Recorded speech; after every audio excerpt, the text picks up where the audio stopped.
«No vales ni una gota de mi sangre, inútil», me gritó mi hijo Adrián mientras yo agonizaba en esa cama de hospital, necesitando desesperadamente una transfusión que podría salvar mi vida. Lo que él no sabía es que la enfermera que escuchaba cada palabra cruel era Patricia, mi amiga de la infancia, y que esa humillación pública sería el mayor error de su vida. Antes de continuar, suscríbete al canal. Activa la campanita porque todos los días tenemos nuevas historias. Deja tu like y cuéntanos en los comentarios desde qué ciudad nos estás viendo. Mi nombre es Nicolás Vega Moreno, tengo 67 años y durante 4 décadas construí un imperio empresarial en Valencia que mi hijo Adrián creía que heredaría automáticamente. Pero el 23 de marzo de 2024, todo cambió para siempre. Esa mañana desperté sintiéndome extrañamente débil. Carmen, mi empleada doméstica, me encontró desmayado en el baño de mi casa en el barrio de Ruzafa. Los paramédicos llegaron rápidamente y me trasladaron al Hospital Clínico Universitario de Valencia. Durante el trayecto en ambulancia, perdí la consciencia varias veces. Los médicos determinaron que sufría una hemorragia interna severa causada por una úlcera perforada que había ignorado durante semanas. Mi nivel de hemoglobina había caído peligrosamente y necesitaba transfusiones inmediatas. El doctor Miguel Herrero, el gastroenterólogo de guardia, fue claro. «Señor Vega, su situación es crítica. Necesitamos donantes de sangre compatibles urgentemente». Carmen había llamado a Adrián inmediatamente. Mi hijo vivía en un apartamento de lujo en la ciudad de las artes y las ciencias que yo le había regalado para su 30º cumpleaños. Trabajaba supuestamente como consultor financiero independiente, aunque yo sospechaba que sus ingresos no justificaban su estilo de vida extravagante.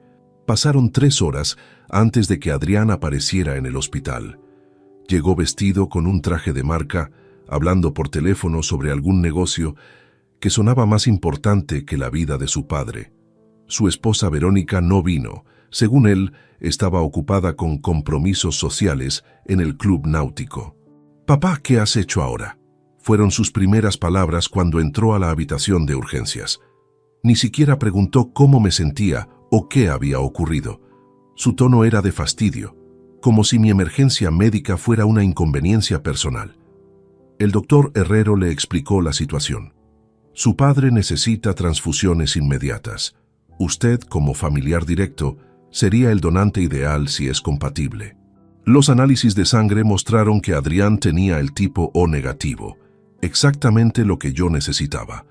La respuesta de mi hijo me partió el alma. ¿Yo? ¿Donar sangre para él? «Doctor, usted no conoce a mi padre. Es un viejo amargado que se ha pasado la vida criticándome y controlándome. No voy a arriesgar mi salud por alguien que nunca me ha valorado». «Señor Vega, hijo», insistió el doctor, «esto podría salvar la vida de su padre. Es un procedimiento completamente seguro». Adrián se levantó de la silla donde había estado sentado durante apenas 5 minutos.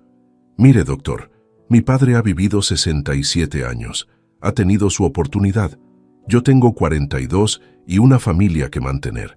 No voy a debilitarme donando sangre para alguien que probablemente morirá de todas formas». Sus palabras resonaron por todo el pasillo de urgencias. Otros pacientes y familiares se quedaron en silencio, observando la escena con una mezcla de horror y disgusto. Pero lo peor estaba por venir. Además, continuó Adrián con una sonrisa cruel, este viejo siempre ha sido un manipulador. Seguramente está exagerando su condición para llamar la atención. «Papá, búscate otro donante porque tú no vales ni una gota de mi sangre. Inútil». El silencio que siguió fue ensordecedor. Incluso el doctor Herrero, que había visto todo tipo de situaciones familiares en sus 20 años de carrera médica, se quedó boquiabierto. Yo sentí como si me hubieran clavado 1000 puñales en el pecho. Adrián salió caminando con arrogancia, dejándome solo con mi dolor y mi humillación. Lo que ninguno de nosotros notó fue que una enfermera había estado organizando medicamentos en el carro junto a mi cama, escuchando cada palabra venenosa que salió de la boca de mi hijo. Esa enfermera era Patricia Serrano López, la niña que había sido mi vecina en el barrio del Carmen hace más de 50 años, cuando nuestras familias vivían en casas humildes y soñábamos con un futuro mejor. Patricia había crecido admirándome porque, incluso siendo adolescente, yo ayudaba a su familia con comida y medicinas cuando su padre estaba desempleado. Cuando Adrián desapareció por el pasillo, Patricia se acercó a mi cama. Sus ojos estaban llenos de lágrimas de indignación. Nicolás Vega, después de tantos años, no puedo creer lo que acabo de presenciar. Patricia me miró con una mezcla de reconocimiento y compasión que no había visto en años. Sus manos temblaban ligeramente mientras ajustaba mi suero intravenoso, y pude ver en sus ojos la misma bondad que recordaba de nuestra juventud en el barrio del Carmen. Nicolás, susurró inclinándose hacia mi cama. Soy Patricia Serrano. Vivía en la casa azul de la calle Quart, justo enfrente de la tuya. ¿Me recuerdas? Por supuesto que la recordaba. Patricia había sido esa niña tímida de 8 años que siempre llevaba vestidos remendados pero impecablemente limpios. Su madre, Dolores López, trabajaba lavando ropa ajena, y su padre, Antonio Serrano, era albañil cuando conseguía trabajo. Durante los inviernos más duros de los años 60, cuando el trabajo escaseaba, yo solía llevarles bolsas de comestibles, fingiendo que mi madre había comprado demasiado. Patricia, no puedo creerlo, logré susurrar a pesar de mi debilidad. Después de todos estos años trabajando aquí, llevo 18 años en este hospital, me explicó mientras revisaba mis constantes vitales. Comencé como auxiliar y estudié enfermería nocturna.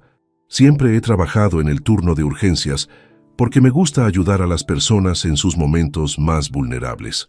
Sus palabras tenían un peso especial después de lo que acababa de presenciar. Patricia bajó aún más la voz. Nicolás, durante estos años he visto muchas familias en crisis, pero nunca había presenciado algo tan cruel como lo que acabo de escuchar. He atendido a tu familia en varias ocasiones anteriores. Esto me sorprendió.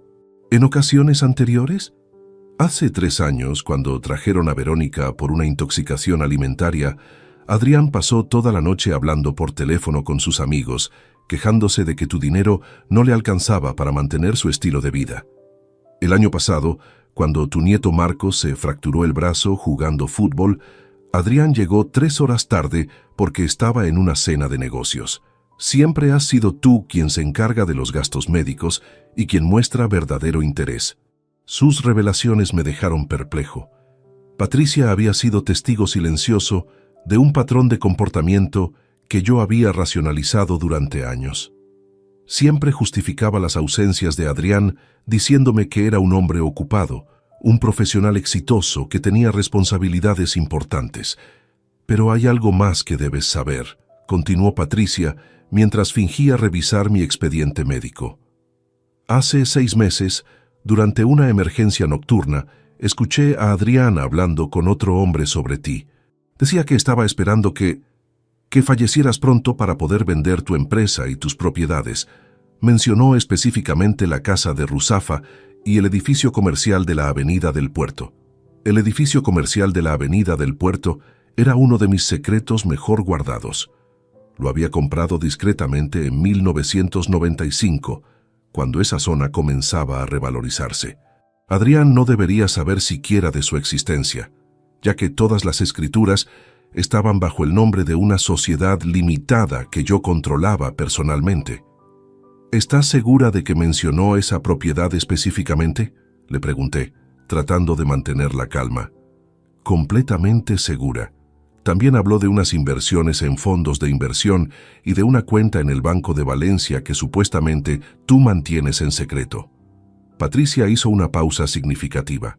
Nicolás, creo que alguien te está investigando o tiene acceso a información que no debería tener. Esta revelación me golpeó como un rayo. Mis inversiones más importantes las manejaba personalmente con mi asesor financiero de confianza, Rafael Muñoz Torres, quien había sido mi contador durante 25 años.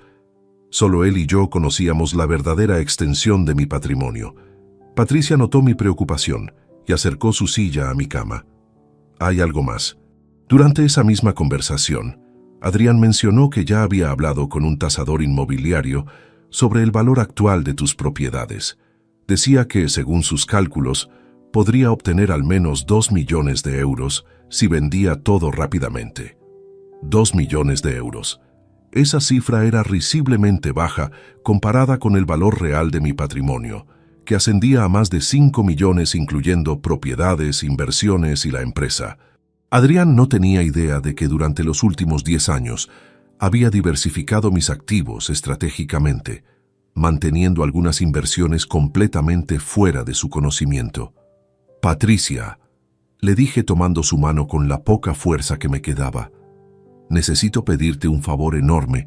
Sé que no tengo derecho después de tantos años de silencio, pero eres la única persona en la que puedo confiar ahora mismo. Sus ojos se humedecieron. Nicolás, después de todo lo que hiciste por mi familia cuando éramos niños, no tienes que pedirme nada. Solo dime qué necesitas. Necesito tiempo para pensar, para planear. Adrián cree que me está viendo morir, pero mi condición no es tan grave como aparenta. Los médicos me han dicho que con el tratamiento adecuado estaré completamente recuperado en 2 semanas. Patricia asintió comprensivamente. ¿Quieres que hable con el doctor Herrero sobre mantener un pronóstico reservado? Exactamente. Y necesito que me ayudes a obtener información. Tengo contactos, recursos que Adrián desconoce por completo. Durante 40 años he construido una red de relaciones profesionales que van mucho más allá de lo que él imagina. En ese momento, Patricia miró hacia la puerta y luego regresó su atención hacia mí. Nicolás, hay algo que deberías saber sobre mi posición aquí en el hospital. No soy solo una enfermera cualquiera. Soy la supervisora del departamento de urgencias y tengo acceso a bases de datos médicas, contactos con otros hospitales y relaciones con trabajadores sociales, abogados especializados en derecho sanitario e incluso con investigadores privados que hemos usado para casos de negligencia familiar. Esta información cambió completamente mi perspectiva de la situación. Patricia no era simplemente mi antigua vecina convertida en enfermera. Era una profesional respetada, con una red de contactos que podría ser invaluable. ¿Estarías dispuesta a ayudarme a diseñar una estrategia?, le pregunté directamente. Patricia sonrió por primera vez desde que habíamos comenzado a hablar. Nicolás Vega, ese niño generoso que compartía su merienda conmigo cuando mi familia no tenía nada, merece justicia, y yo voy a asegurarme de que la obtenga. Durante las siguientes 48 horas en el hospital, mientras recibía las transfusiones que salvaron mi vida, Patricia y yo desarrollamos un plan que Adrián jamás vería venir. Mi recuperación física avanzaba satisfactoriamente, pero mi mente trabajaba a toda velocidad, diseñando la estrategia más importante de mi vida. Patricia había coordinado discretamente con el doctor Herrero para que mi alta médica se retrasara algunos días adicionales. Oficialmente, mi pronóstico seguía siendo reservado, lo que me daba tiempo valioso para hacer las llamadas telefónicas necesarias desde la privacidad de mi habitación. La primera llamada fue a Rafael Muñoz Torres, mi asesor financiero. Rafael había manejado mis inversiones más sensibles durante décadas y conocía secretos que ni siquiera mi esposa, que en paz descanse, había conocido. Rafael, necesito que vengas al hospital urgentemente, pero de manera discreta. No uses el estacionamiento principal y sube por la escalera de emergencias hasta el 5º piso. Nicolás, ¿está todo bien? Carmen me llamó ayer contándome sobre tu hospitalización. Está todo bajo control médicamente, pero he descubierto algo sobre Adrián que requiere acción inmediata. Trae contigo todos los documentos de las inversiones offshore, los certificados de las propiedades en Cullera y Sagunto y los estados de cuenta de las 3 sociedades anónimas. Rafael llegó esa misma tarde. Era un hombre meticuloso de 55 años, calvicie prematura pero mirada inteligente. Llevaba un maletín de cuero gastado que contenía algunos de los secretos financieros mejor guardados de Valencia. Nicolás, comenzó Rafael después de revisar que estuviéramos solos, tus activos actuales suman exactamente 5.200.000 euros. Las propiedades representan 3 millones. las inversiones en bolsa 1.400.000 y tienes 800.000 euros en efectivo distribuidos en 5 cuentas diferentes. Patricia, que había estado organizando medicamentos cerca de mi cama, escuchaba atentamente. Habíamos acordado que ella sería testigo de todas estas conversaciones para protegernos legalmente en el futuro. Rafael, ¿existe alguna posibilidad de que Adrián haya obtenido información sobre estas inversiones? Imposible a través de canales oficiales. Sin embargo, Rafael hizo una pausa preocupante. La semana pasada recibí una llamada extraña de alguien que se identificó como Adrián Vega, tu hijo, preguntando sobre los procedimientos para heredar cuentas bancarias en caso de fallecimiento del titular. Esta información confirmó mis peores sospechas. Adrián no solo esperaba mi muerte, sino que estaba preparándose activamente para ella. ¿Qué le dijiste exactamente? Le expliqué que necesitaría certificados de defunción, testamentos validados y poderes notariales. También mencioné que algunos activos requieren procesos especiales de transferencia. Rafael abrió su cuaderno de notas. Pero hay algo más inquietante. Me preguntó específicamente sobre inversiones ocultas y si existían cuentas que no aparecieran en declaraciones fiscales estándar. Patricia intervino en la conversación. Eso coincide exactamente con lo que escuché hace 6 meses. Adrián definitivamente tiene información privilegiada. Decidí compartir con Rafael el incidente completo de la negativa de donación de sangre. Su reacción fue de absoluta indignación, pero también profesional. Nicolás, conozco tu carácter desde hace 25 años. Eres de las personas más generosas que he conocido. Lo que me describes de Adrián no coincide para nada con la imagen que siempre proyectaste de él. Es porque yo mismo me engañaba, Rafael. Quería creer que mi hijo había heredado mis valores, pero la realidad es muy diferente. Patricia nos interrumpió. Tengo una propuesta. Mi cuñado, Javier Castillo Mendoza, es investigador privado especializado en casos de fraude familiar. Ha trabajado con abogados en situaciones donde herederos intentan manipular o acelerar herencias. Esta sugerencia era perfecta.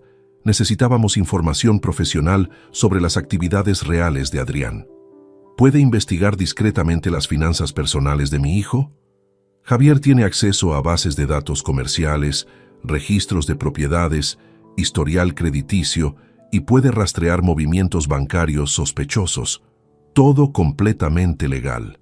Rafael añadió, también podríamos contratar una auditoría forense de todas tus cuentas para determinar si ha habido algún acceso no autorizado. Mientras discutíamos estas opciones, mi teléfono móvil sonó. Era Adrián. Papá, ¿cómo te encuentras? Verónica me preguntó por tu estado.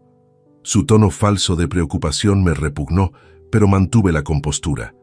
Estoy débil, hijo. Los médicos dicen que mi recuperación tomará tiempo. Bien, bien. Oye, he estado pensando en tus asuntos financieros. Tal vez deberías considerar transferirme algunos poderes legales temporalmente, por si acaso, para facilitarte las cosas mientras te recuperas. Patricia y Rafael intercambiaron miradas de alarma. Adrián estaba moviendo sus piezas más rápido de lo esperado. Adrián, aprecio tu preocupación, pero tengo todo organizado con Rafael. No necesitas preocuparte por esos temas ahora. Rafael, ¿tu contador viejo? Papá, él no entiende las finanzas modernas. Yo tengo contactos en bancos internacionales. Puedo optimizar tus inversiones. Hijo, cuando me sienta mejor hablaremos de esto tranquilamente.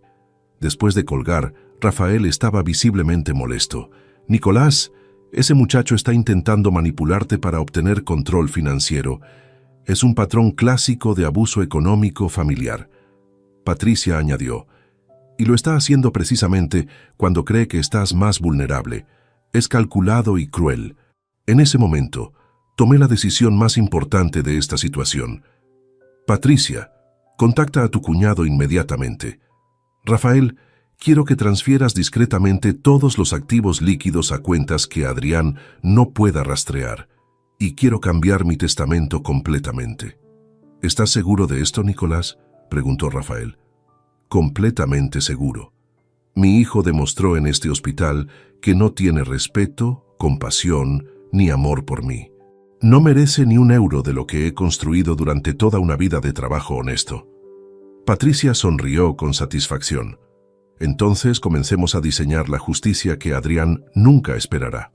Esa noche, mientras Adrián probablemente dormía tranquilo pensando en su futura herencia, nosotros trabajábamos en garantizar que sus planes codiciosos se convirtieran en la lección más dura de su vida. Al cuarto día de hospitalización, Patricia organizó una reunión clandestina que cambiaría para siempre el rumbo de mi venganza. En mi habitación se congregaron las personas que formarían el núcleo de mi estrategia: Rafael Muñoz Torres, Javier Castillo Mendoza, el investigador privado, y la doctora Elena Morales Jiménez, una psiquiatra especializada en dinámicas familiares tóxicas que Patricia conocía del hospital. Javier Castillo era un hombre corpulento de 40 años, ex policía nacional convertido en investigador privado. Sus métodos eran meticulosos y completamente legales, pero increíblemente efectivos para desenmascarar fraudes familiares. Señor Vega, comenzó Javier abriendo una carpeta llena de documentos. He completado la investigación preliminar sobre su hijo Adrián durante las últimas 72 horas. Los resultados son reveladores. La doctora Morales, una mujer elegante de 55 años con cabello gris platinado, tomó notas mientras Javier presentaba sus hallazgos. Primero, las finanzas personales de Adrián. Oficialmente, declara ingresos anuales de 45.000 euros como consultor independiente. Sin embargo, sus gastos documentados superan los 120.000 euros anuales. Patricia se inclinó hacia adelante. ¿Cómo es posible esa diferencia? Aquí viene lo interesante, continuó Javier. Adrián tiene tarjetas de crédito en 3 bancos diferentes con deudas acumuladas de 87.000 euros. Además, pidió un préstamo personal de 30.000 euros el año pasado usando como garantía la casa de su padre en Ruzafa. Este descubrimiento me dejó paralizado. ¿Cómo pudo usar mi propiedad como garantía sin mi consentimiento? Rafael intervino revisando unos papeles. Nicolás, ¿recuerdas cuando Adrián te pidió que firmaras unos documentos el año pasado? Te dijo que eran para actualizar el seguro de la casa. El recuerdo me golpeó como un martillo. Efectivamente, Adrián había venido con una carpeta de documentos explicándome apresuradamente que necesitaba mi firma para trámites rutinarios de seguro. Yo confié ciegamente y firmé sin leer detenidamente. Ese bastardo me engañó completamente, murmuré sintiendo una mezcla de ira y humillación. La doctora Morales habló por primera vez. Señor Vega, lo que describe es un patrón clásico de abuso financiero familiar. El perpetrador aprovecha la confianza y el afecto del familiar mayor para obtener ventajas económicas. Es más común de lo que imagina. Javier continuó con su informe. Pero hay más. Adrián ha estado visitando tasadores inmobiliarios durante los últimos 6 meses.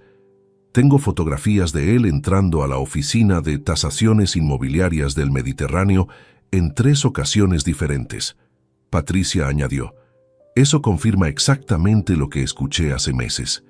Estaba calculando el valor de las propiedades antes de que su padre falleciera.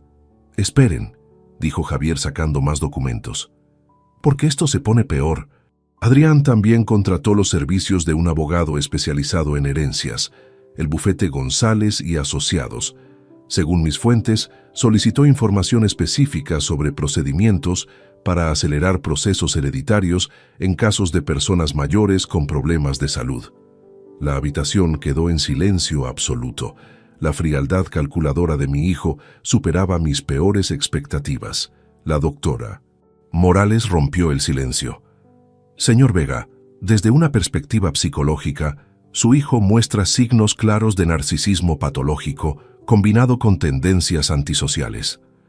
La negativa a donar sangre no fue solo crueldad momentánea, fue la expresión de una personalidad que ve a los demás, incluso a su padre, únicamente como recursos para explotar.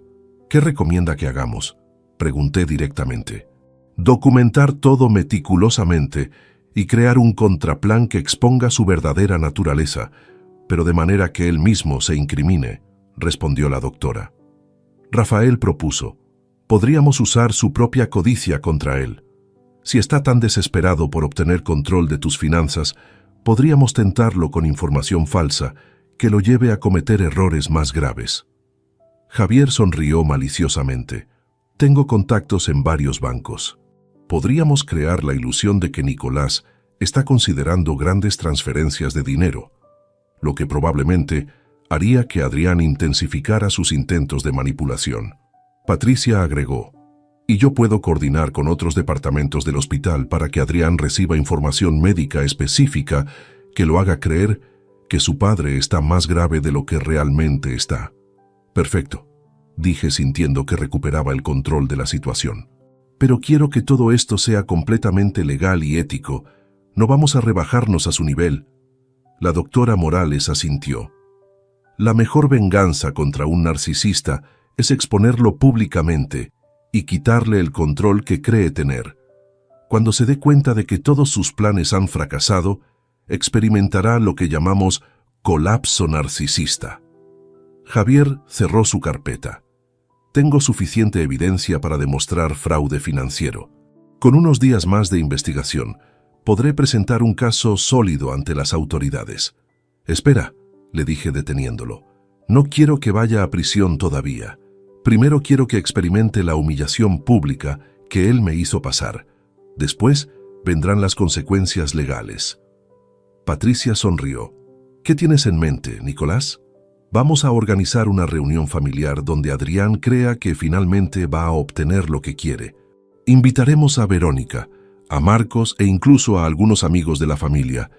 Y ahí, delante de todos, vamos a revelar exactamente quién es realmente. Rafael aplaudió la idea. Brillante. Podemos preparar toda la documentación como evidencia visual. La doctora Morales añadió. Psicológicamente será devastador para él. Los narcisistas no pueden tolerar la humillación pública. Javier concluyó.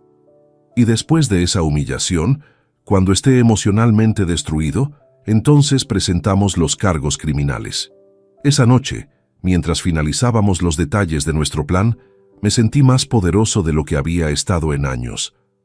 Adrián había cometido el error de subestimar a su padre, y ahora iba a descubrir que yo también sabía jugar sucio cuando era necesario. La diferencia era que mi juego sucio tenía como objetivo la justicia, no la codicia. Una semana después de mi alta hospitalaria, nuestra red de aliados se había expandido de manera impresionante. Patricia había reclutado discretamente a profesionales clave que transformarían mi venganza en una operación de precisión quirúrgica. El primer aliado crucial era Dr. Fernando Rubio Sánchez, director administrativo del Hospital Clínico, quien había conocido mi trabajo filantrópico durante años.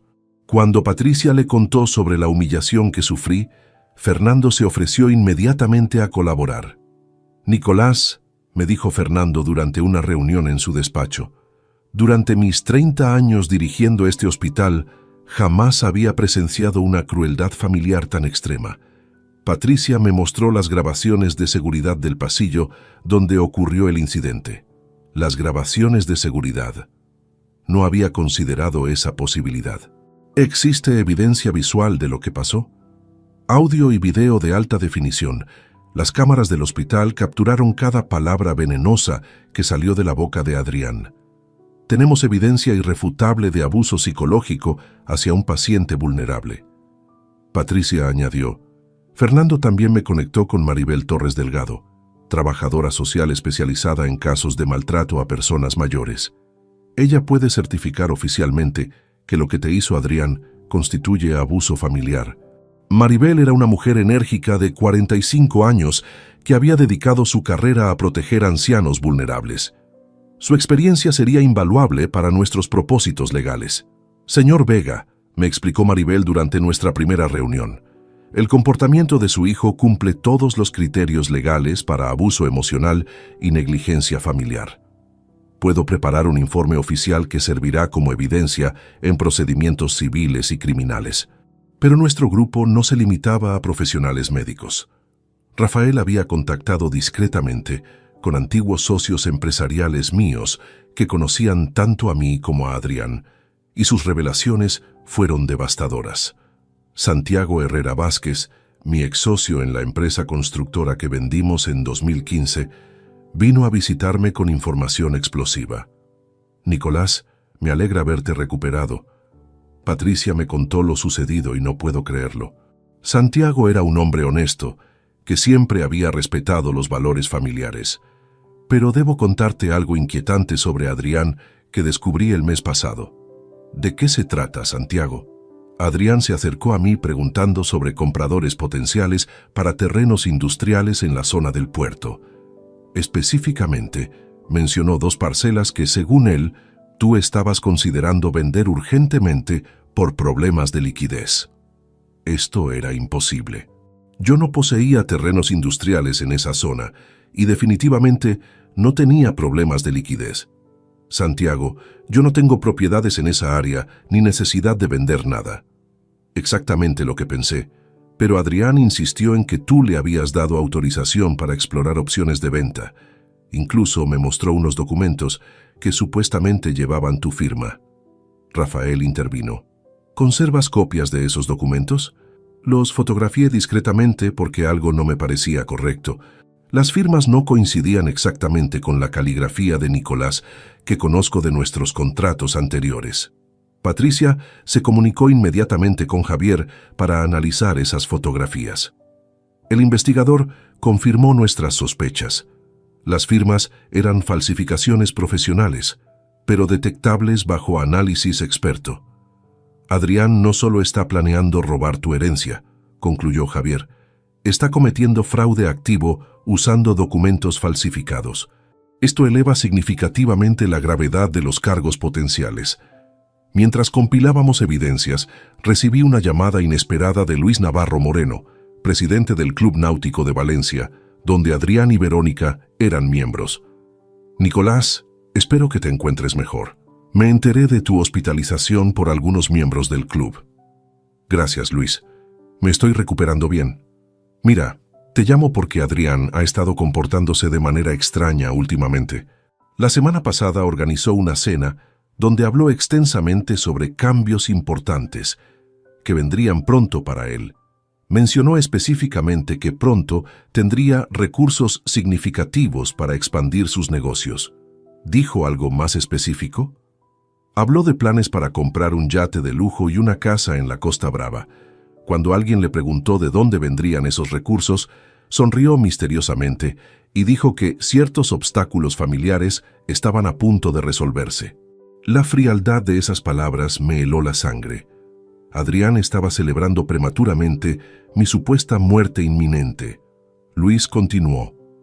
También mencionó que estaba considerando mudarse permanentemente a Marbella una vez que finalizaran ciertos trámites hereditarios. Esa noche, nuestro equipo se reunió en mi casa de Ruzafa para coordinar la fase final de nuestra estrategia.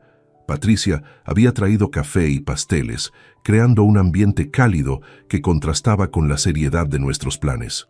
Tenemos evidencia suficiente para destruir a Adrián legal, social y económicamente, resumió Javier. Falsificación de documentos, fraude, abuso familiar, y ahora sabemos que está gastando dinero anticipándose a una herencia que nunca recibirá.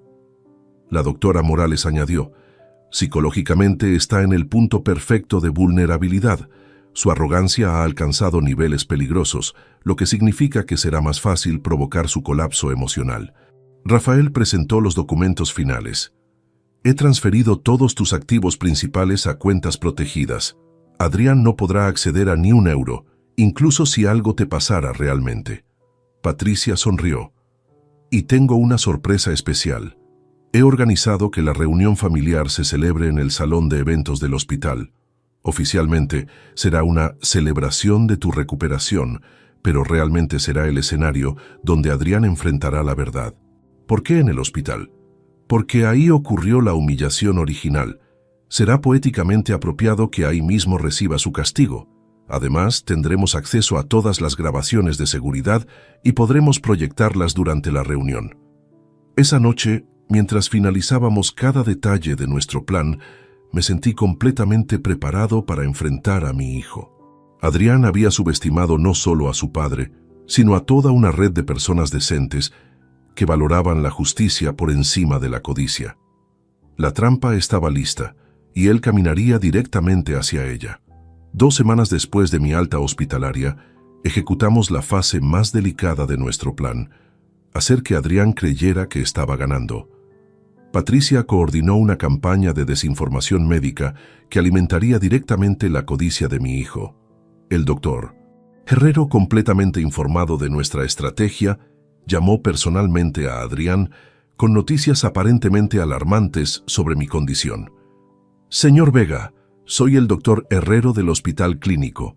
Necesito informarle que su padre ha desarrollado complicaciones post-hospitalarias. Sus análisis de sangre muestran indicadores preocupantes que sugieren un deterioro progresivo». Patricia me contó después que Adrián había recibido la llamada mientras almorzaba en un restaurante caro del centro de Valencia.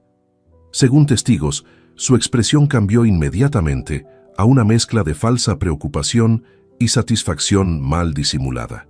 «Doctor, ¿qué tipo de complicaciones exactamente?», preguntó Adrián con un tono que intentaba sonar preocupado. «Problemas cardiovasculares relacionados con la anemia severa que sufrió. Francamente, señor Vega, personas de la edad de su padre rara vez se recuperan completamente de episodios tan graves». La actuación del doctor Herrero fue perfecta. Adrián mordió el anzuelo completamente. Esa misma tarde, Adrián apareció en mi casa sin avisar, algo que no había hecho en meses. Llegó con flores baratas del supermercado y una expresión de preocupación teatral que me habría resultado convincente si no conociera sus verdaderas intenciones. «Papá», me llamó el doctor Herrero, «estoy muy preocupado por ti». «Ah, sí, he estado sintiéndome débil últimamente», respondí siguiendo nuestro guión. «Los médicos dicen que mi corazón está trabajando demasiado para compensar la pérdida de sangre». Los ojos de Adrián brillaron con una luz siniestra que intentó ocultar tras una máscara de compasión filial. «Papá, creo que ha llegado el momento de que hablemos seriamente sobre tus asuntos. No quiero ser morboso, pero si algo te pasara, necesito saber dónde están todos tus documentos importantes». «Tienes razón, hijo. Últimamente he estado pensando mucho en esas cosas». Adrián se acercó a mi sillón favorito, donde yo estaba sentado, fingiendo fragilidad. «Mira, papá, he estado investigando sobre planificación patrimonial. Hay formas de organizar tus bienes que podrían ahorrarnos problemas legales y fiscales en el futuro». «¿Qué tipo de formas?». «Bueno, podrías transferirme poderes generales para administrar tus cuentas bancarias, por ejemplo, o podríamos poner algunas propiedades a mi nombre para evitar impuestos de herencia». Su descaro era impresionante, pero mantuve la compostura. «No sé, Adrián, esas decisiones son muy importantes». «Por supuesto, papá, pero piénsalo. Si algo te pasara repentinamente, yo podría asegurarme de que todo esté en orden para Marcos y Verónica.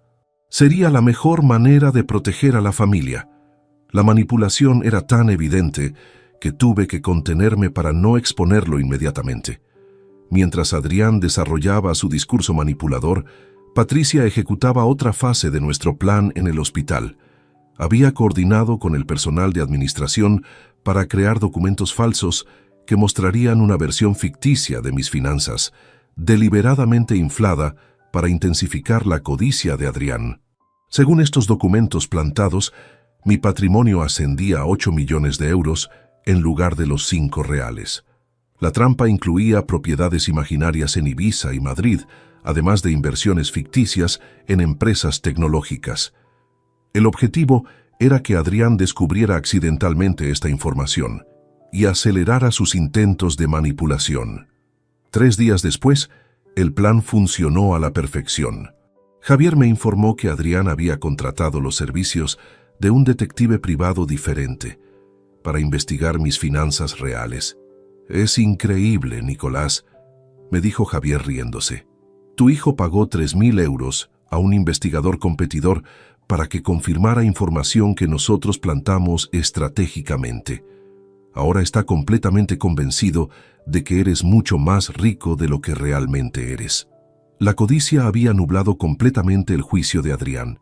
Comenzó a visitarme diariamente, siempre con nuevas sugerencias sobre organizar mis finanzas. Papá, he hablado con un notario excelente, Rodrigo Sánchez Prieto. Podríamos hacer una cita la próxima semana para actualizar tu testamento. ¿No crees que es demasiado pronto para pensar en esas cosas? Para nada, papá. A tu edad, es responsabilidad familiar estar preparados. Además, el notario me explicó que hay ventajas fiscales significativas si hacemos ciertos cambios ahora. Rodrigo Sánchez Prieto era, por supuesto, otro miembro de nuestra red. Patricia lo había contactado a través de Maribel, la trabajadora social. El notario estaba completamente informado sobre nuestra operación y había aceptado participar para exponer el fraude. Durante esos días, Adrián también intensificó sus gastos personales de manera dramática. Según los informes de Javier, había hecho depósitos de reserva para un Mercedes-Benz de 80.000 euros y había comenzado negociaciones para comprar un apartamento en primera línea de playa en Cullera. Está gastando dinero que no tiene, basándose en una herencia que jamás recibirá, resumió Rafael durante una de nuestras reuniones secretas. Patricia añadió información aún más reveladora. Mi contacto en el club náutico me contó que Adrián ha estado presumiendo ante otros miembros sobre sus próximas oportunidades de inversión. Incluso invitó a varios amigos a una cena carísima la semana pasada, prometiendo que pronto podría devolver el favor con creces. La doctora Morales observó: está exhibiendo comportamiento maníaco típico de narcisistas que creen que están a punto de obtener una victoria importante. Su ego está en su punto más inflado, lo que significa que su caída será proporcionalmente devastadora. Esa noche, mientras revisaba todos los elementos de nuestro plan, me sentí completamente satisfecho con los progresos. Adrián había revelado su verdadera naturaleza de manera tan clara que incluso los más escépticos no podrían defender sus acciones. La reunión familiar estaba programada para el viernes siguiente. Adrián creía que sería una celebración de mi recuperación seguida de una sesión privada con el notario para finalizar asuntos importantes. En realidad, sería el día en que mi hijo descubriría que había subestimado fatalmente la inteligencia y la red de contactos de su padre. El viernes 29 de marzo de 2024 llegó finalmente. El salón de eventos del Hospital Clínico había sido decorado discretamente por Patricia y su equipo para parecer una celebración familiar íntima, pero en realidad era el escenario donde se desarrollaría el acto final de nuestra operación de justicia. Adrián llegó puntualmente a las 6 de la tarde, vestido con su mejor traje y portando una botella de champán Moet and Chandon que probablemente había comprado con dinero prestado. Su sonrisa era radiante, claramente anticipando el momento en que obtendría control total sobre mi patrimonio. «Papá, te ves mucho mejor», me dijo abrazándome con una calidez falsa que me repugnó. «Esta celebración es exactamente lo que necesitabas para animarte». Verónica llegó 15 minutos después, llevando a Marcos de la mano. Mi nuera lucía elegante pero ligeramente incómoda, como si percibiera tensiones que no podía identificar completamente. Marcos, mi nieto de 16 años, me saludó con genuino afecto. «Abuelo, me alegra verte recuperado. Mamá me contó que tuviste complicaciones después del hospital». «Estoy mejor, Marcos. Gracias por preguntar». Patricia apareció vestida con ropa civil en lugar de su uniforme de enfermera. Para cualquier observador externo, parecía simplemente una amiga de la familia asistiendo a una celebración privada. «Buenas tardes a todos», saludó cordialmente. «Soy Patricia Serrano, enfermera del hospital y antigua amiga de Nicolás».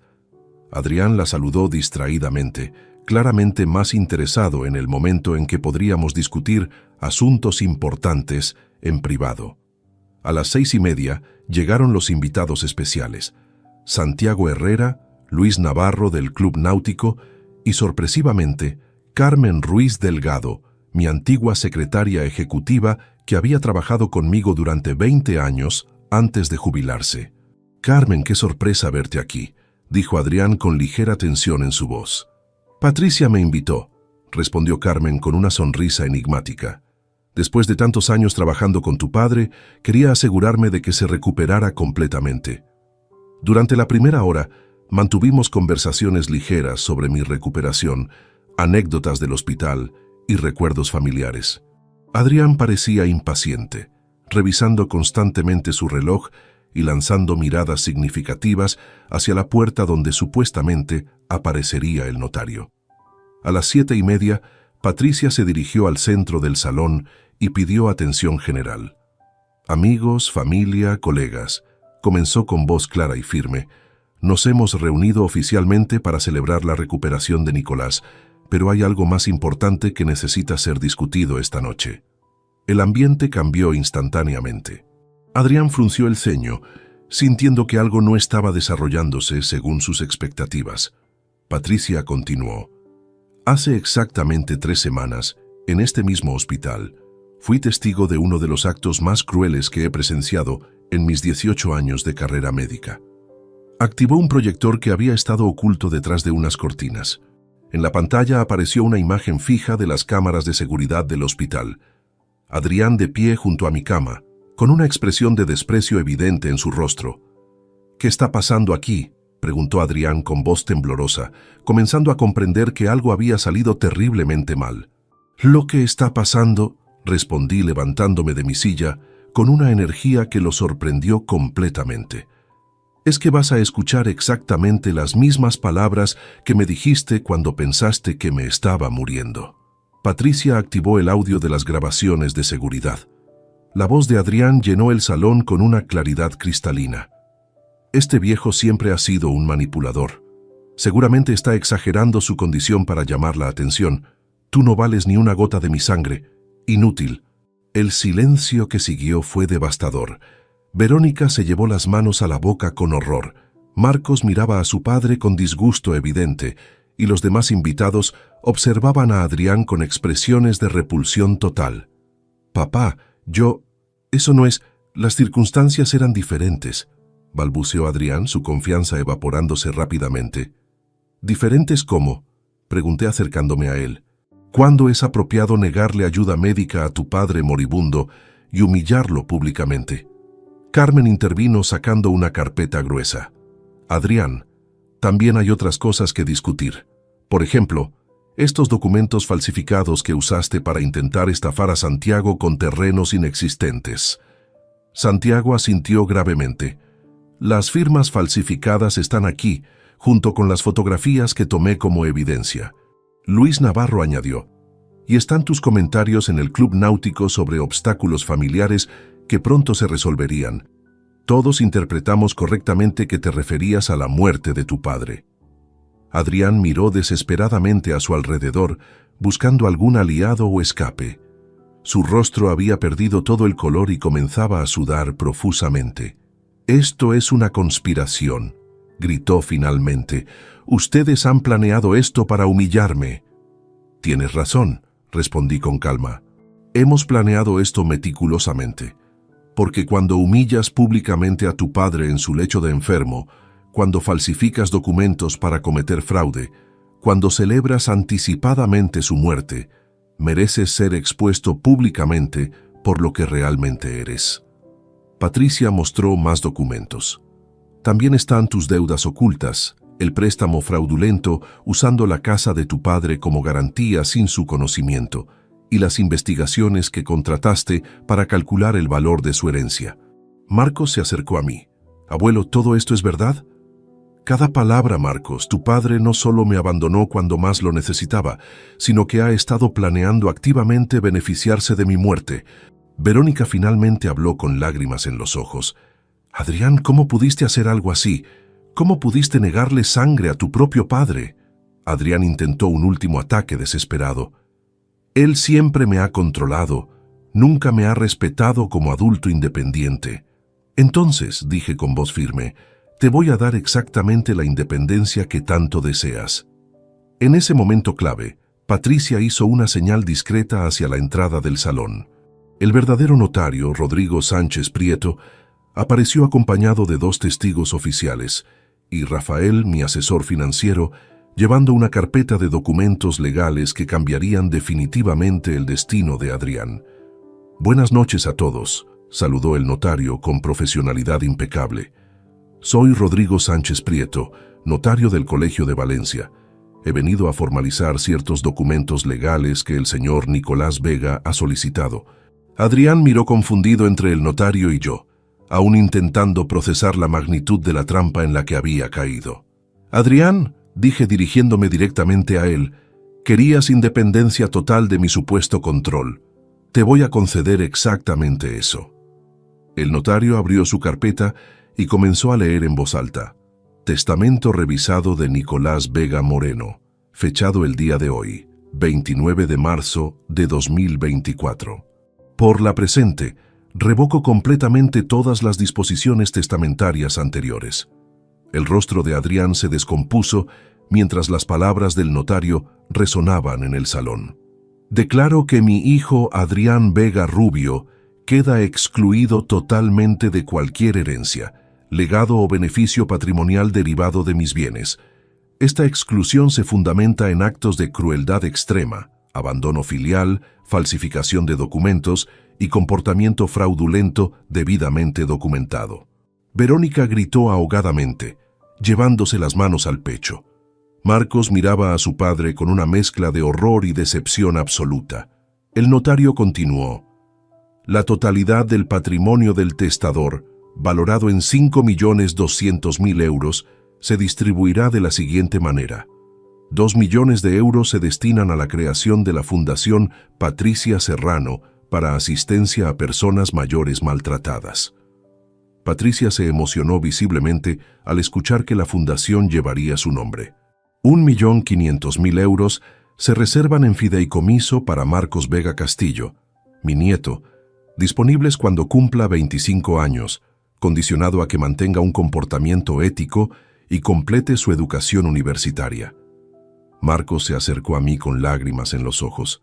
«Abuelo, no necesitas hacer esto por mí. Tú representas la esperanza de que esta familia pueda tener valores decentes», le respondí abrazándolo. 500.000 euros se destinan a Verónica Castillo, mi nuera, en reconocimiento a su paciencia con las dificultades familiares y para garantizar su estabilidad económica independientemente de las decisiones de su esposo. Verónica comenzó a llorar, pero eran lágrimas de alivio mezcladas con vergüenza por el comportamiento de Adrián. Los restantes 1.200.000 euros se distribuyen entre instituciones benéficas especializadas en atención geriátrica y organizaciones que combaten el maltrato familiar. Adrián finalmente encontró su voz, aunque salió como un grito desesperado. «No puedes hacer esto. Soy tu único hijo. Esos documentos pueden ser impugnados». Rafael intervino abriendo otra carpeta. «Adrián, también hay cuestiones legales pendientes que discutir. Hemos presentado denuncias formales ante la Fiscalía por falsificación de documentos, fraude y uso fraudulento de garantías inmobiliarias». Javier apareció desde el fondo del salón, donde había estado observando discretamente. «Como investigador privado certificado, he compilado evidencia suficiente para procesos criminales. Los documentos falsificados que usaste para intentar estafar a Santiago constituyen delitos graves». Maribel, la trabajadora social, se acercó con más documentación.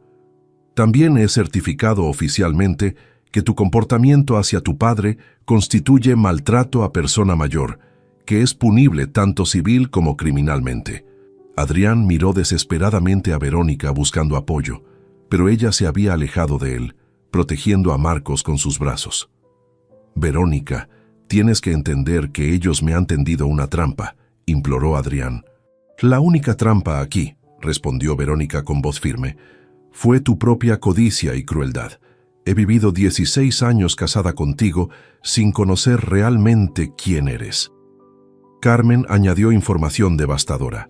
«Adrián, durante mis 20 años como secretaria de tu padre, mantuve registros detallados de todas sus generosidades hacia ti.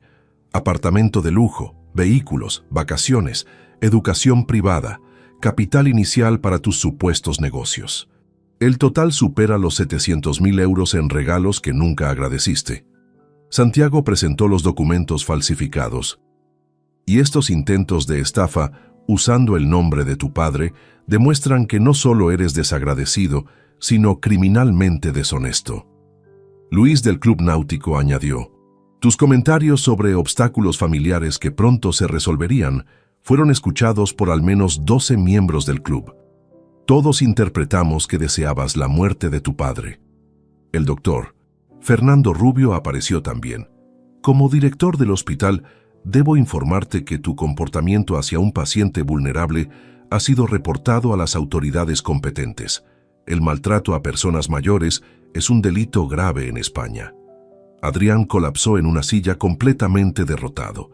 Su arrogancia había sido reemplazada por pánico puro mientras comprendía que había perdido todo: herencia, familia, reputación, y ahora enfrentaba consecuencias legales serias. «Papá», murmuró con voz quebrada, «perdóname. Puedo cambiar».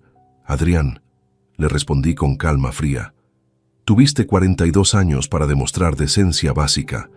El momento para el perdón era cuando tu padre agonizaba en una cama de hospital necesitando tu ayuda. Elegiste la crueldad». Patricia se acercó a Adrián. «Y ahora experimentarás exactamente la misma soledad y abandono que intentaste imponer a tu padre». El notario concluyó: «Señor Adrián Vega, estos documentos son legalmente irrevocables. No existe base legal para impugnarlos, especialmente considerando la evidencia de sus actos fraudulentos». Adrián se levantó tambaleándose. «Esto no ha terminado». «Para ti sí ha terminado», respondí definitivamente. «Tu nombre ya no está asociado con el mío. A partir de hoy, eres completamente independiente, tal como querías». Los días siguientes a la confrontación en el hospital fueron un torbellino de actividad legal y emocional que transformó radicalmente la dinámica de nuestra familia. Adrián había salido del salón de eventos completamente destruido, pero las consecuencias de sus acciones apenas comenzaban a manifestarse. El lunes por la mañana, Verónica llegó a mi casa acompañada de Marcos. Venía con 2 maletas y una expresión de determinación que no le había visto en años. «Nicolás», me dijo sentándose en el salón donde tantas veces habíamos compartido almuerzos familiares, «he tomado una decisión definitiva. Voy a solicitar el divorcio de Adrián». «Verónica, entiendo tu shock, pero estas son decisiones muy importantes que...» «No», me interrumpió con firmeza. «No es solo shock. Durante estos 3 días he estado recordando años de comportamientos que ignoré o justifiqué. La crueldad hacia ti no fue un episodio aislado. Fue la manifestación extrema de un patrón que yo había normalizado». Marcos, sentado junto a su madre, añadió: «Abuelo, mamá me contó cosas sobre papá que yo no sabía. Cómo te hablaba cuando no estábamos presentes, cómo se burlaba de tus valores, cómo calculaba constantemente cuánto dinero podría obtener de ti». Sus palabras me partieron el corazón, pero también confirmaron que había tomado las decisiones correctas. Verónica continuó: «He contactado con María Elena Jiménez Valdés, una abogada matrimonialista que me recomendó Patricia. Me ha explicado que, dado el comportamiento fraudulento de Adrián, puedo solicitar divorcio por causas graves y obtener custodia completa de Marcos». «¿Cómo se está tomando Adrián estas noticias?» «Desapareció», respondió Marcos. «Desde el viernes por la noche no ha regresado al apartamento. Mamá llamó a algunos de sus amigos, pero nadie sabe dónde está». En ese momento llegó Javier con información actualizada sobre el paradero de mi hijo. «Nicolás, he localizado a Adrián. Está hospedado en un hotel barato cerca del aeropuerto, aparentemente tratando de conseguir dinero para un billete a Argentina. Según mis fuentes, ha estado contactando con antiguos conocidos, pidiendo préstamos urgentes». «¿Argentina? ¿Por qué Argentina?» «Parece que tiene un amigo de la universidad que emigró allí hace años. Adrián cree que puede escapar de las consecuencias legales saliendo del país». Rafael llegó minutos después con noticias aún más graves para Adrián. Los bancos han comenzado a ejecutar sus deudas. El Mercedes que había reservado obviamente fue cancelado, y el apartamento en Cullera también. Pero lo más serio es que el Banco de Valencia está iniciando procedimientos para recuperar los 30.000 euros que prestó usando tu casa como garantía fraudulenta. ¿Qué significa eso prácticamente? Que Adrián enfrentará cargos criminales por estafa bancaria, además de los otros delitos que ya hemos documentado. Si intenta huir del país, se convertirá en prófugo de la justicia. Patricia llegó esa tarde con actualizaciones sobre la fundación que llevaría su nombre. Nicolás, he estado trabajando con abogados especializados en organizaciones benéficas. La Fundación Patricia Serrano puede estar operativa en 6 semanas. Ya tengo identificados 3 casos urgentes de ancianos maltratados que necesitan asistencia legal y psicológica. Me llena de orgullo saber que algo positivo surgirá de esta experiencia horrible. Hay más buenas noticias, continuó Patricia. El doctor Fernando quiere que la fundación tenga sede en una sección renovada del hospital. Sería el primer centro especializado en España para víctimas de maltrato familiar geriátrico. Esa noche, mientras cenábamos juntos Verónica, Marcos y yo, el teléfono sonó. Era Adrián. «Papá, por favor, necesito hablar contigo». Su voz sonaba desesperada y quebrada. «Adrián, ¿dónde estás?» «Eso no importa. Escúchame, he cometido errores terribles, pero soy tu hijo. No puedes destruir mi vida completamente. Adrián, yo no he destruido tu vida. Tú tomaste decisiones que tuvieron consecuencias. Yo simplemente me protegí de tu crueldad. Pero puedes parar esto. Puedes decirle a los bancos que retiren las denuncias. Puedes... No voy a hacer nada de eso. Vas a enfrentar las consecuencias de tus acciones como un adulto. Papá, si no me ayudas, tendré que irme de España para siempre. Esa es tu decisión, Adrián. Pero si huyes, confirmarás que no tienes honor ni intención de asumir responsabilidad por lo que has hecho. Hubo un silencio prolongado antes de que Adrián gritara: «Esto es injusto. Todo lo que hice fue por mi familia». Mentiste, falsificaste documentos, me humillaste públicamente y celebraste anticipadamente mi muerte. Eso no fue por tu familia, fue por tu codicia personal.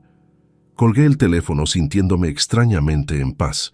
Verónica me miró con admiración. «Nicolás, sé que fue difícil, pero hiciste lo correcto». Marcos añadió: «Abuelo, estoy orgulloso de ti y estoy avergonzado de lo que hizo mi padre». «Marcos, tú no eres responsable de las decisiones de tu padre. Tienes la oportunidad de elegir ser diferente». Los días siguientes trajeron noticias de que Adrián efectivamente había logrado viajar a Argentina, confirmando que había elegido la huida, en lugar de enfrentar las consecuencias de sus acciones. Patricia me informó: «La Policía Nacional ha emitido una orden de búsqueda internacional. Si alguna vez regresa a España o a cualquier país de la Unión Europea, será arrestado inmediatamente». Verónica finalizó los trámites de divorcio por abandono del hogar y comportamiento fraudulento. El proceso fue expedito, dado la evidencia abrumadora de las acciones de Adrián. Una semana después de su huida, recibí una carta desde Buenos Aires. Era de Adrián, intentando un último intento de manipulación emocional.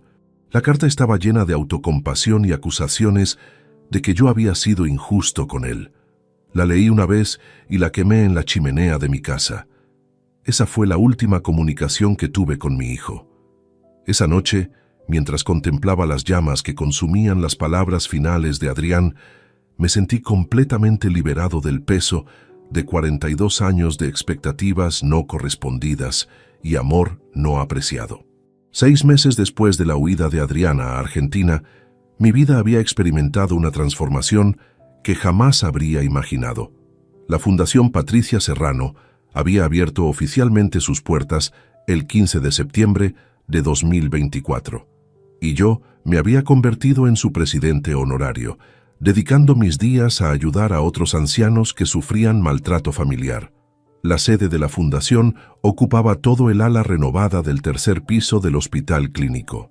Habíamos creado oficinas para trabajadores sociales, psicólogos especializados, abogados pro bono y un centro de documentación que registraba casos de abuso geriátrico en toda la comunidad valenciana. Patricia dirigía la fundación con una eficiencia impresionante. En apenas 6 meses, habíamos ayudado a 43 personas mayores que enfrentaban situaciones similares a la mía: hijos codiciosos, familiares manipuladores y casos de abandono emocional o financiero. «Nicolás», me dijo Patricia durante una de nuestras reuniones semanales, El caso de Esperanza Molina es particularmente similar al tuyo. Su hija ha estado vendiendo secretamente los muebles antiguos de su madre para financiar un negocio personal.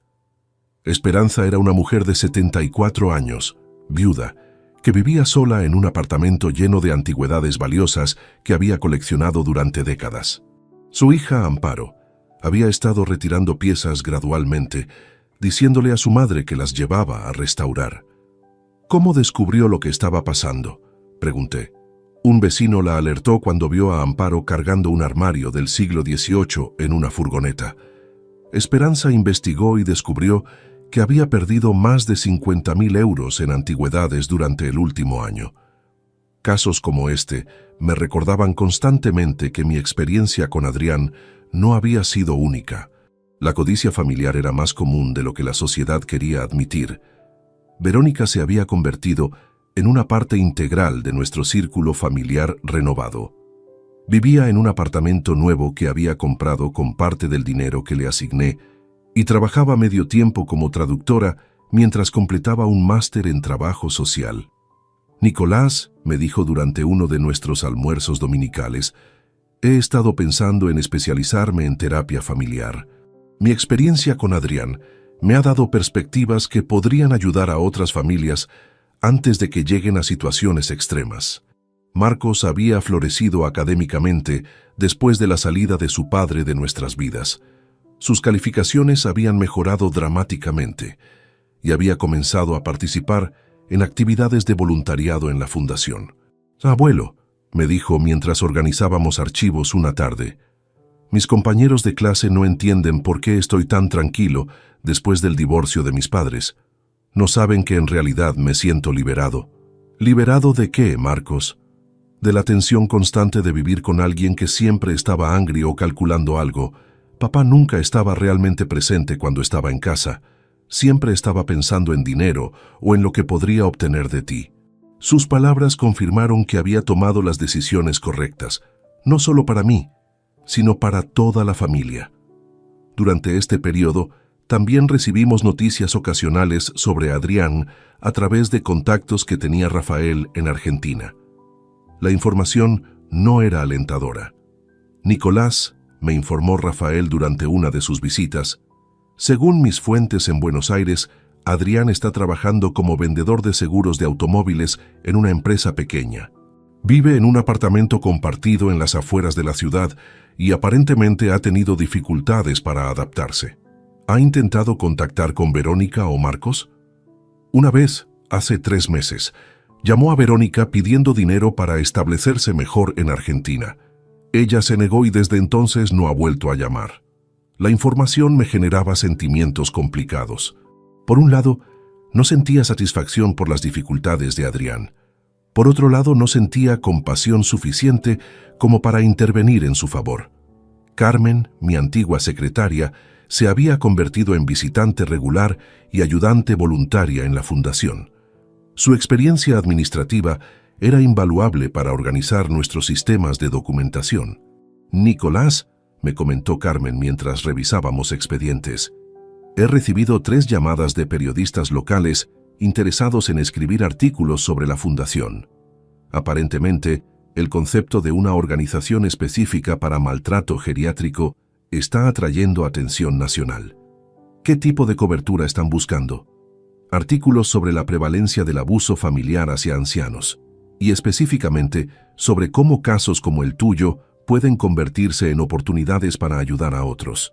Decidimos aceptar la cobertura mediática, pero con condiciones estrictas sobre privacidad familiar. Queríamos aumentar la conciencia sobre el problema sin sensacionalizar mi situación personal. El artículo apareció en Las Provincias el domingo 12 de noviembre de 2024. El titular era: «De víctima a defensor, un empresario valenciano convierte su dolor en esperanza para otros ancianos maltratados». El artículo generó una respuesta pública inesperada.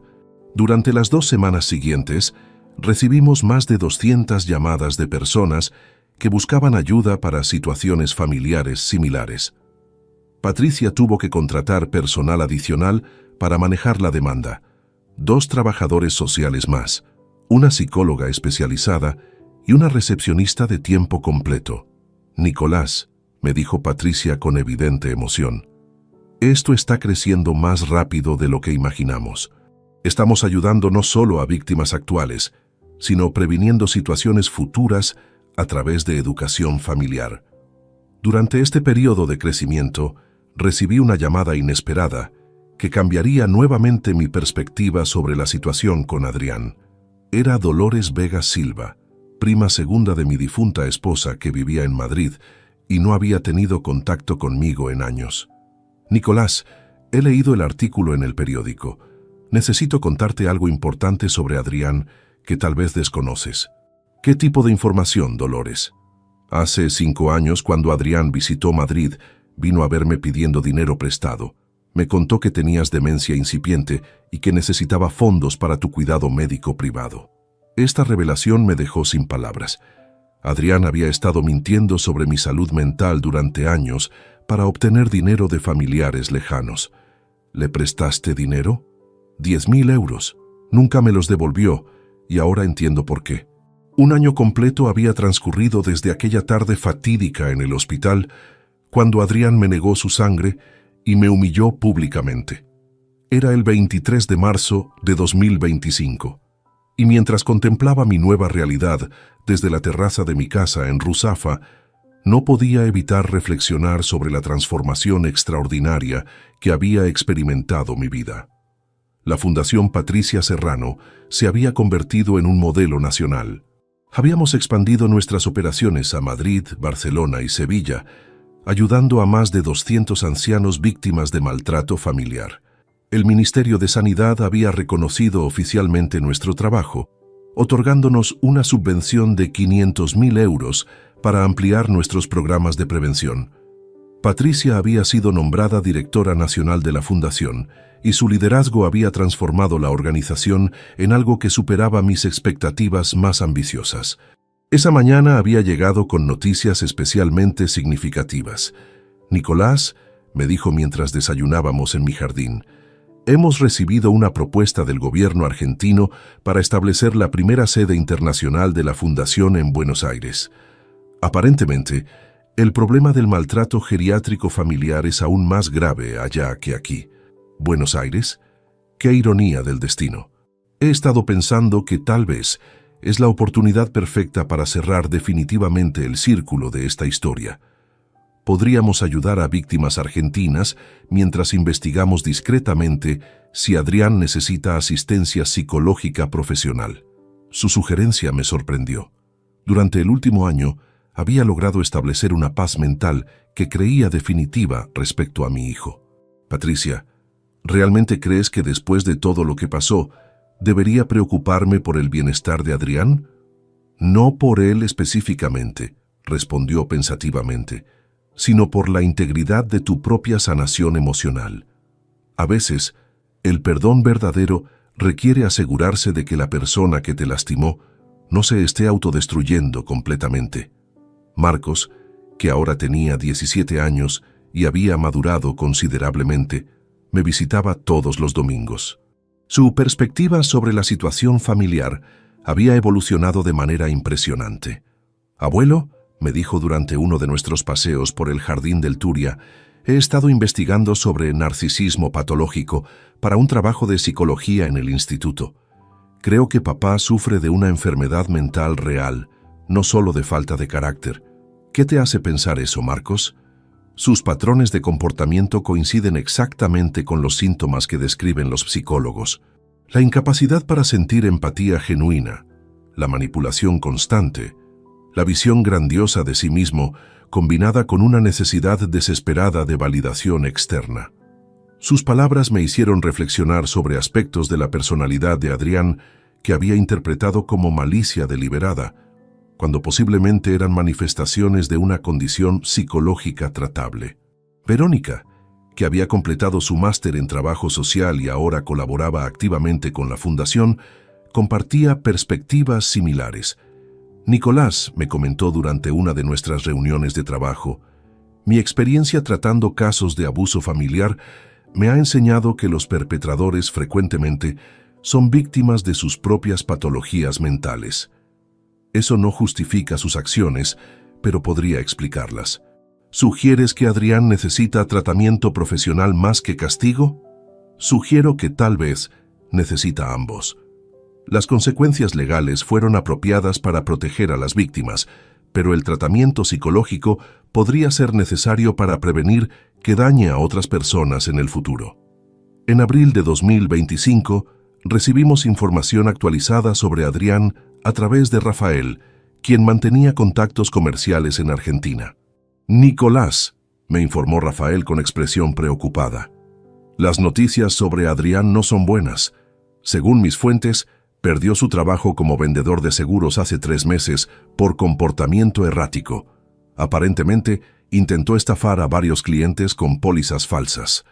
¿Está repitiendo los mismos patrones criminales?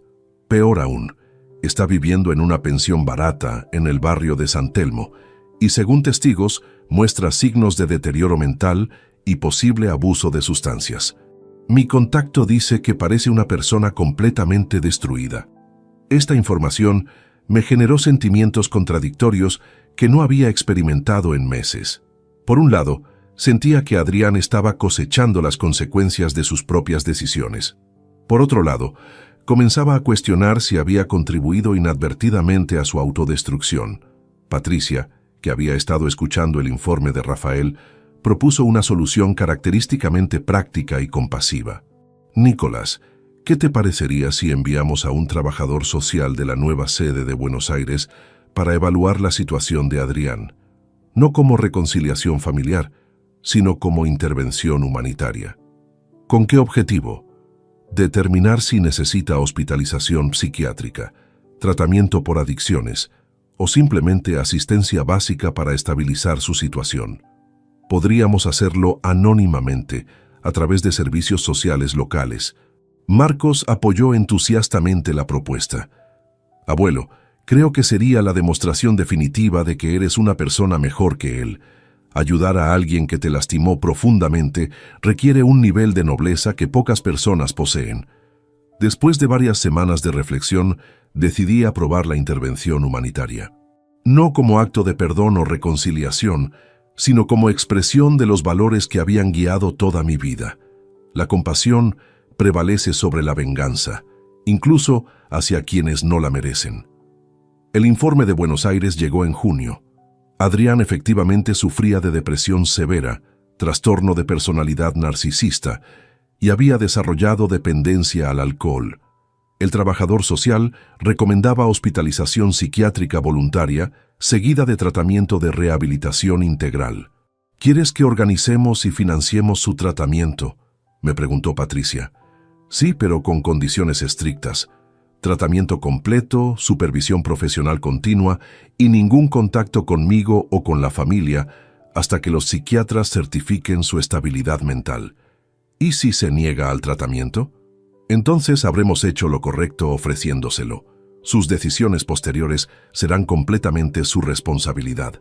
Mientras escribo estas líneas finales de mi historia, Adrián lleva 3 meses en tratamiento psiquiátrico en una clínica privada de Buenos Aires que la Fundación está financiando discretamente. Los reportes médicos sugieren progreso lento, pero consistente. No sé si algún día volveré a ver a mi hijo, o si él logrará recuperarse completamente de las patologías que lo llevaron a comportarse tan cruelmente. Lo que sí sé es que he encontrado paz personal a través de ayudar a otros que sufrían situaciones similares a la mía. Patricia sigue siendo mi compañera más cercana en este trabajo que se ha convertido en el propósito principal de mis años dorados. Marcos está considerando estudiar psicología para especializarse en terapia familiar. Verónica dirige ahora el departamento de prevención de nuestra fundación. Mi casa en Ruzafa ya no es el lugar solitario que era hace un año. Cada día llega llena de visitas, colaboradores de la fundación, familias que buscan ayuda, antiguos beneficiarios que vienen a agradecer y amigos verdaderos que valoran la persona que soy, no lo que poseo. A veces, cuando camino por los pasillos del hospital donde todo comenzó, me detengo en el lugar exacto donde Adrián me humilló públicamente. En lugar de dolor, siento gratitud. Esa humillación me liberó de ilusiones que me habían limitado durante décadas y me permitió descubrir la verdadera riqueza. Una vida con propósito, rodeado de personas que genuinamente me aprecian. La sangre que Adrián me negó ese día ya no la necesito. He encontrado una familia elegida que me da toda la vitalidad que requiero para vivir plenamente estos años que me quedan. Si te gustó esta historia, dale like al video, suscríbete al canal y comparte tus impresiones en los comentarios. Para escuchar la próxima historia, haz clic en la caja de la izquierda. Gracias por vernos.